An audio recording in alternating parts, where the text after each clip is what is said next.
participarem também dessa discussão. Jader Rocha e Edinho, que ontem estava aqui na sua cadeira, Kleber, você substituiu o capitão da Copa do Mundo. Daria uma boa dupla de zaga. Isso, daria uma boa dupla de zaga. Boa dupla de zaga. Só falta você voltar para marcar um Não, dia. o Edinho sai e eu fico na sobra, né?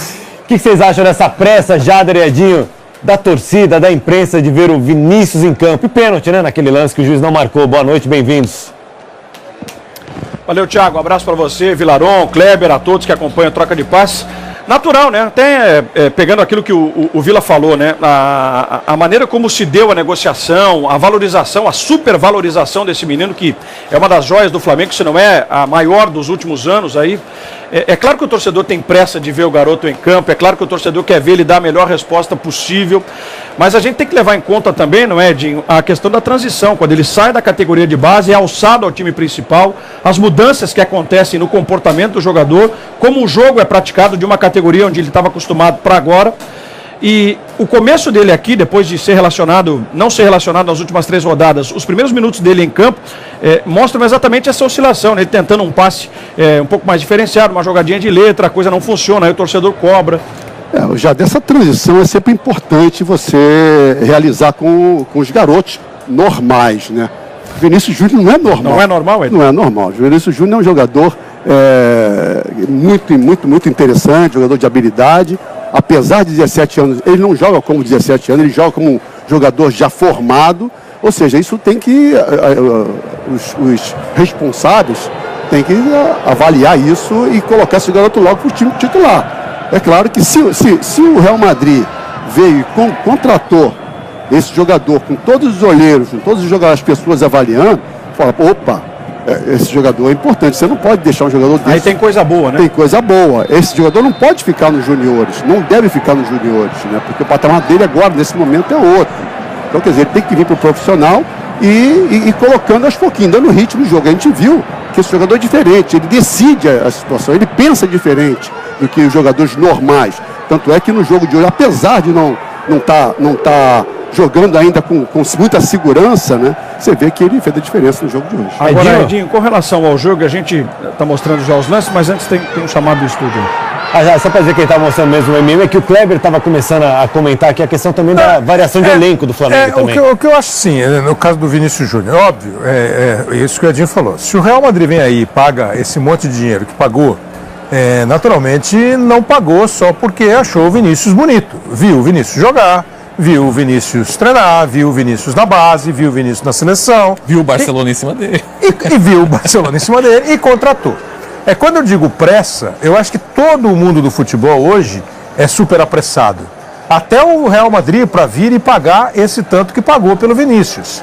Porque nem o Real Madrid tem certeza, como ninguém tem, se o Vinícius vai chegar lá e vai jogar ou não vai jogar. Agora, a minha dúvida, lógico, ele tem toda a pinta de ser um jogador diferente. Ainda acho que ele está querendo dar uma assinada em algumas jogadas, até pela juventude, para mostrar habilidades, porque ele ainda está naquela fase do cara que gosta de jogar bola, de que joga muita bola e que daqui a pouco vai começar a jogar muito futebol. Há uma diferença óbvia entre você jogar bem bola e você jogar bem futebol. Vai buscar ser mais eficiente, menos plástico? Porque, claro, às vezes, a gente sempre usa o exemplo de um cara que o Edinho enfrentou. Lembra quantas vezes você viu o Zico fazer gol de placa e quantas vezes você viu o Zico fazer gol de bico? O Zico, o Pelé. Agora, lógico, aí alguém vai falar, bom, mas você está comparando já lá em cima. Porque um garoto de 17 anos que é vendido por essa grana, imagina-se que o patamar dele vai ser um patamar bem alto. Então, assim, a minha dúvida é assim, bota para jogar agora, é titular, saca quem do time? Porque daqui a 6 meses ele vai embora. Você vai dar esse gosto para a torcida, esse prazer para a torcida vê-lo? Claro que vai. Aí ele entra, arrebenta, ajuda o time a ser campeão. Ajudou o time a ser campeão, tudo bem, vai embora cheio de aplauso. E alguém fica pro lugar. Mas é dúvida. É lógico que tem que botar para jogar. Lógico que você não pode esquecer, porque daqui a 6 meses ele vai embora. Senão, deixava ele embora agora. Hoje o Flamengo jogou com algumas alterações no time que vinha atuando. O principal delas talvez seja o Diego, né? Não tinha o Hever na zaga, não tinha o Diego. Quase todo, né? Não tinha o Massa Araújo nem o Cueja. O que vocês acharam da atuação do Everton Ribeiro? Everton Ribeiro, sem o Diego, acho que ele ficou ainda mais participativo e fez um jogaço. Para quem gosta do Cartola, passou com folga dos 20 pontos hoje. Sem contar que dentro dessa definição do Zé Ricardo de preservar o Diego, ele colocou o Everton Ribeiro na função do Diego, né, Diego? Que é a função do Diego, que é a função do Everton Ribeiro, ou seja, com a entrada do Everton Ribeiro e o Diego jogando também, o Everton se desloca um pouco mais para a direita ou para a esquerda, né? E prejudica, logicamente, o seu rendimento, que não é o lugar, a posição que ele gosta de jogar. Mas é um jogador que tem que se jogado bem, corrido, tendo dinâmica, tem buscado o jogo para ele. Hoje, por exemplo, ele se sacrificou o tempo todo. E surpreende ele poder jogar da maneira que jogou os 90 minutos, porque o jogo hoje foi difícil.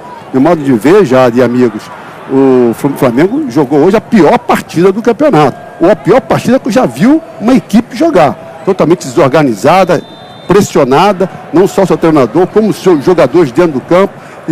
Chegou um momento que virou pelada na partida. Aí o Flamengo, eu falei o tempo todo que o Flamengo arriscava perder o jogo.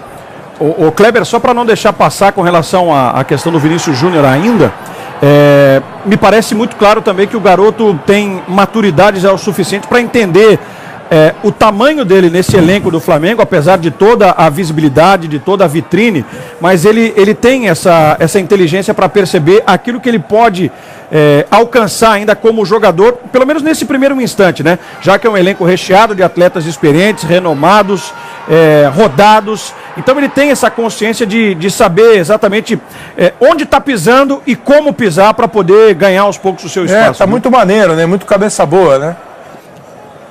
Aí sem pressa. O que você achou da participação do Everton Ribeiro, Vila? Eu achei o Everton e o Berril os dois melhores em campo. Eu acho que nessa função... Você não colocaria o Vinícius no lugar do Berril? Eu acho que é uma possibilidade, mas eu nem acho que o Berril sai por causa disso. Pela movimentação, pela velocidade, ele se apresenta o tempo todo para o jogo. Eu gosto de jogador participativo que chama a bola. E o Everton fez o passe por gol do Berril, fez o gol de pênalti com uma tranquilidade que, olha, esse sangue frio na cobrança desse pênalti é admirável. Enfim, mesmo deslocado de posição também, chamando a bola, tentando tocar. Discordo um pouquinho do Edinho, acho que não é nem que o Flamengo jogou tão mal assim. Eu acho que quando o Flamengo faz o primeiro gol, ele confunde tranquilidade com uma certa displicência. A sensação que eu tive no primeiro tempo é que o Flamengo poderia ter feito dois, três.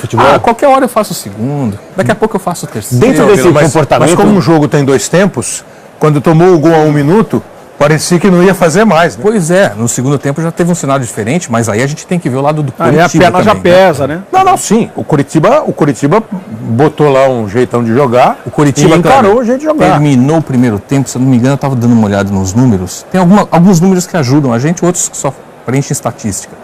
Uma finalização primeiro tempo. Então. Com 10 minutos do segundo, ele já tinha uma fase de transição. Sim, mas a 1 minuto já tinha outra finalização, a segunda e o gol. Então, e aí muda o jogo. A estratégia e o comportamento do Curitiba mudaram no segundo tempo. Isso é um fato. Isso tanto que volta sem um volante e com um atacante a mais, né, Vila? O Marcelo Oliveira vai ter muito trabalho, né? Ele não estava ali à beira do gramado hoje. Eu queria fazer uma última pergunta sobre o comportamento da torcida hoje, que a gente viu no último jogo aí na Ilha, pedindo a cabeça do Zé Ricardo. Como é que foi hoje nesses momentos que o Edinho pontuou que o time estava desorganizado, chegou a sofrer uma leve pressão, não muito organizada, não muito estruturada do Coxa? O torcedor em algum momento pressionou a equipe ou o Zé Ricardo, Jader e Edinho? Não, teve vai assim, especialmente quando ele substituiu o Berril pelo Vinícius Júnior, mas a cobrança era muito grande desde o começo, né? Quando eu falei que a equipe do Flamengo jogou a pior partida que eu já vi jogar, foi no segundo tempo, principalmente, né? Depois do gol a gente viu que no momento que você tem que criar, você tem que tentar envolver o adversário com os jogadores que tem, você tem que ter uma estratégia. A gente não viu estratégia. E no próprio banco de reserva a gente vê, logicamente, que não poderia ser diferente, o treinador pressionado, inclusive pelas mudanças, né? O Berril é um jogador que funciona só numa faixa de campo, ele só faz uma coisa, velocidade e cruzamento, ou num contra-ataque que ele consegue ter mais espaço, aí tem a oportunidade de entrar sozinho, teve tranquilidade para fazer o gol. Então, o Zé Ricardo, vendo que deveria ter mais opções de ataque com jogadores mais versáteis, ele colocou o Vinícius Júnior no lugar do Berril. Já devolveu quarta-feira jogar com o Santos, agora pela... Copa do Brasil. Deixa eu só completar aqui, Thiago. E olha só a curiosidade, né, com relação ao Marcelo Oliveira. Ele vai estrear contra o Galo, exatamente o último time que ele dirigiu, o Atlético Mineiro. Vai ser a estreia do Marcelo no próximo final de semana. Pois não, Thiago? De repente é bom, né, Jada? Já começa com um time que ele conhece bastante. Vamos dar uma olhada no gol anulado do Flamengo novamente. A gente viu nos melhores momentos.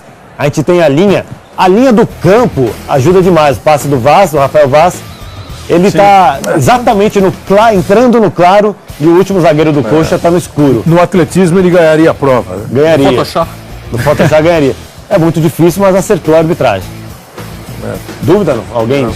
Ah, mas essa percepção só na repetição mesmo, né? Aí, qualquer que seja a marcação. Mas acho que muitas vezes é no feeling, né? Mas é melhor ele ter acertado, para ele bandeira. Para ele bandeira. Mas esse lance, qualquer que seja o comportamento do auxiliar, é perdoável. Bom, o pênalti que o Vinícius Júnior sofreu e não foi marcado, acho que todo mundo concordou também que foi pênalti, a gente pode ver de novo. Eu fiquei na dúvida. Você ficou na dúvida? Então vamos ver de novo. Se ele não usou o corpo para proteger e o... Não, ele protege, isso é um fato, né? Não, então, ele se antecipa e protege. Eu tenho até dúvida de quem bateu na bola. E acho que ele levantou muito ligeiro também.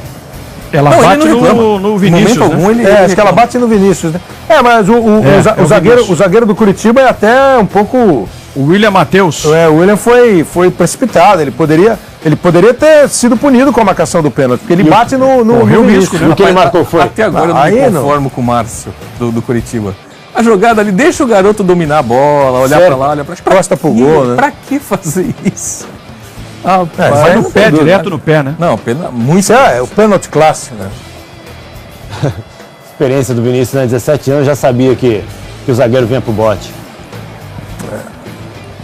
O Vinícius é alto, ele é grandalhão, mas ele é muito rápido, muito habilidoso. Você estava falando do Flamengo, o Curitiba caiu muito. Vocês viram o Curitiba muito, muito ruim. O Curitiba começou o campeonato bem, né? Tava lá em cima. Qual é o desafio do Marcelo Oliveira agora? Pois eu acho que o desafio é a gente saber qual é o Curitiba, né, Jader? Que vai continuar o campeonato, né?